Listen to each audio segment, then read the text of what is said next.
নমস্কার, আমি ডক্টর সোমনাথ ঘোষ, বক্ষরোগ বিশেষজ্ঞ, রামপুরহাট, বীরভূম। 25শে সেপ্টেম্বর 2025 হচ্ছে আজকের দিন এবং এই দিনটি কেন বিখ্যাত? কারণ এই দিনটিকে আমরা ওয়ার্ল্ড লাংস ডে অর্থাৎ বিশ্ব ফুসফুস দিবস হিসাবে পালন করে থাকি। এই দিনটি কেন আলাদা করে পৃথকভাবে আমরা পালন করা দরকার হচ্ছে?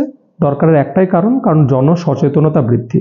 কারণ আপনারা হয়তো অনেকেই জানেন না যে আজকে ভারতবর্ষের যদি মৃত্যুর মোস্ট কমন কারণগুলো আমরা ব্যাখ্যা করতে যাই, তাহলে 1 নম্বর কারণটা হয়তো সবারই জানা, সেটা হচ্ছে হার্টের যে সমস্ত অসুখ, coronary artery disease, heart attack, এই রোগগুলি হচ্ছে মৃত্যুর ভারতবর্ষের 1 নম্বর কারণ। কিন্তু দুর্ভাগ্যজনক হলেও সত্যি যে 2 নম্বর কারণ হচ্ছে সিওপিডি অর্থাৎ ক্রনিক অবস্ট্রাকটিভ পালমোনারি ডিজিজ, যেটি একটি ফুসফুসের রোগ এবং অনেকেই রোগটি সম্পর্কে আমরা জানি না।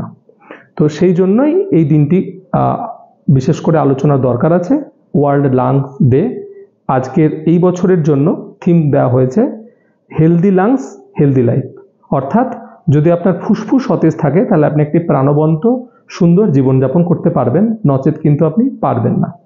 তো এখন আমাদের জানতে হবে যে কেন ফুসফুসের রোগগুলো আগের থেকে অনেক বাড়ছে। হ্যাঁ, এখন ফুসফুসের রোগের কারণ যদি আপনারা ব্যাখ্যা করতে যান, 1 নম্বর কারণ যেটা হচ্ছে সেটা হচ্ছে স্মোকিং অর্থাৎ ধূমপান করলে ফুসফুসের রোগ কিন্তু বাড়বে। আর একটা ইম্পর্টেন্ট কজ হচ্ছে ইনফেকশন। চারিদিকে যে এত ইনফেকশন হচ্ছে না, সেই ইনফেকশনও ফুসফুসের হেলথকে কিন্তু ভালো রাখতে দেয় না। আর একটা গুরুত্বপূর্ণ কারণ হচ্ছে এয়ার পলিউশন অর্থাৎ এই যে পরিবেশ দূষণ, বাতাসের যে এত দূষণ, এই দূষণের জন্য কিন্তু ফুসফুসের রোগ বাড়ছে। এবং বিভিন্ন অ্যালার্জি ঘটিত রোগ, অনেকে দেখবেন একটু ঠান্ডা লাগলেই নাক দিয়ে জল ঝরে, কাশি হয়, হাঁচি হয়, বা অনেকের বাড়িতে যাদের পোষা কোনো বিড়াল কুকুর থাকে এবং সেগুলোতে যদি দুর্ভাগ্যজনকভাবে অ্যালার্জি থাকে, তাহলে সেই অ্যালার্জির কারণেও কিন্তু তাদের এই ফুসফুসের প্রবলেমগুলো হতে পারে, যেগুলো অনেকেই আমরা জানি না। তাহলে এখন প্রশ্ন হচ্ছে পেশেন্টরা কী ধরনের সিমটম নিয়ে আমাদের কাছে আসে। একজন বক্ষরোগ বিশেষজ্ঞ হিসাবে আমরা যে পেশেন্ট দেখি, তো বেশিরভাগ পেশেন্টই আমাদের কাছে আসে, তার প্রধান সিমটম হচ্ছে শ্বাসকষ্ট। অর্থাৎ বলে ডাক্তারবাবু, আগে আমরা একটু হাঁটতাম, হাঁটতে গিয়ে শ্বাসকষ্ট হতো না, এখন একটু সিঁড়িতে উঠলে একটু ভারী কাজ করলে কিন্তু হাঁসফাঁস করে।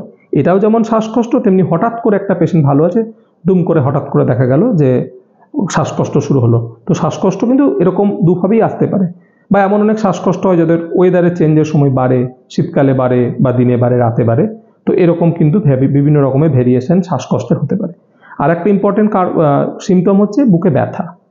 ব্যথা অনেক রকমের হয়, অনেক সময় হঠাৎ করে একটা বুকে চাপ ব্যথা হতে পারে, যেটা অনেক ক্ষেত্রেই হার্টের প্রবলেম বলে ধরা হয়, কিন্তু ফুসফুসের কারণেও কিন্তু বিভিন্ন রকম বুকের ব্যথা হতে পারে। বুকে ব্যথা, শ্বাসকষ্ট। এছাড়া একটা গুরুত্বপূর্ণ ফুসফুসের রোগের সিমটম হচ্ছে কাশি। কাশি 2 রকমের হয়, একটা হচ্ছে শুকনো কাশি অর্থাৎ সেখানে আপনি যতই চেষ্টা করুন আপনি কিন্তু কফ তুলতে পারবেন না। আর এক রকমের কাশি হয় যে কাশির সঙ্গে প্রচুর কফ উঠতে থাকে, সেই কফ বিভিন্ন রঙেরও হতে পারে, সাদা হতে পারে, হলুদ হতে পারে, ইভেন কাশির সঙ্গে রক্তও আসতে পারে। এই রক্ত বেরোনোও কিন্তু একটা গুরুত্বপূর্ণ সিমটম। অনেক পেশেন্ট কিন্তু কাশির সঙ্গে রক্ত আসছে বলেই হয়তো প্রথম ডাক্তার দেখাতে যান, কিংবা অনেক সময় পেশেন্ট বলে আমার বুকের ভেতর সাঁই সাঁই করে আওয়াজ হচ্ছে। এগুলো সবই কিন্তু ফুসফুসের রোগের বিভিন্ন সিমটম। তো এখন যদি জনসচেতনতা বৃদ্ধি থাকে, তাহলে এই সিমটম থাকলে কিন্তু আপনারা আপনার নিকটবর্তী ডাক্তারের পরামর্শ নেবেন। এবং আমরা বেশিরভাগ ক্ষেত্রেই ফুসফুসে পেশেন্টের হিস্ট্রি নিয়ে এবং স্টেথোস্কোপ বসিয়ে আমরা একটা ধারণা করতে পারি যে রোগটা কী হতে পারে। এবং টেস্টের কথা যদি আসি, খুব সাধারণ টেস্ট হচ্ছে চেস্ট এক্সরে। চেস্ট এক্সরে থেকে একটু বড় ধাপের টেস্ট হচ্ছে সিটি স্ক্যান। হ্যাঁ, সিটি স্ক্যান খুব দরকার না হলে প্রথমেই ধাপেই আমরা করি না। এক্সরেতে কোনো সন্দেহজনক কিছু পেলে আমরা সিটি স্ক্যান অর্থাৎ HRCT থোরাক্স কিংবা CECT থোরাক্স করতে হতে পারে, কিন্তু সেটা বিশেষজ্ঞের পরামর্শ নিয়েই করা উচিত। কারণ সিটি স্ক্যান কিন্তু একটা বড় টেস্ট এবং এক্সপোজারটা সেটাও কিন্তু পেশেন্টের জন্য খুব একটা ভালো না। সুতরাং বিশেষজ্ঞের মতামত নিয়ে তবেই কিন্তু সিটি স্ক্যান করবেন, দুম করে সিটি স্ক্যান না করাই ভালো।